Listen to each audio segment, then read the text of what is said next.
Ayan, hello po sa ating lahat. So, ito po yung topic po natin for tonight's video.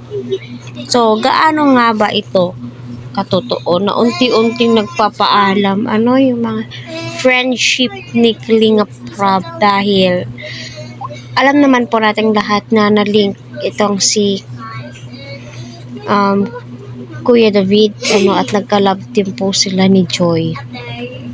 Ito nga daw po yung issue or nakikita po nilang dahilan kaya umalis itong si Kuya David sa Kalingap at pumunta ng Maynila. So, gaano nga ba katotoo? So, hindi nga po bulag, pipibingi ang mga viewers. At isa ang Danjoy ang nakikita po nilang dahilan nito. So, hala, Kuya David, pinagkaisahan nga daw dahil sa, so, totoo nga bang pinagkaisahan si Kuya David?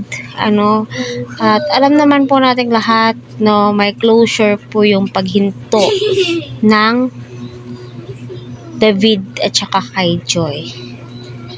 At saka yung kay Dan at kay Ma'am M ay may closure din po.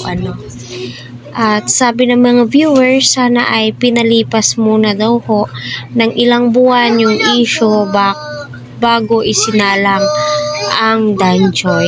Alam naman po nating lahat na may viewers, supporters na po ang Danjoy at nagkakaisa po sila sa comment section at nakikita po iyon ni Kalinga Prab at pinagtimbang-timbang po nila ang lahat. So may mga feelings na nasaktan. Ay, wala akong ibang masabi patungkol nga po dito ay nagbabase lang po tayo sa mga napanood ko po although masakit na ganyan yung mga nangyayari pero nasa sa kanila po yung desisyon, di ba? Kayo po i-comment nyo po yung sa loobin nyo.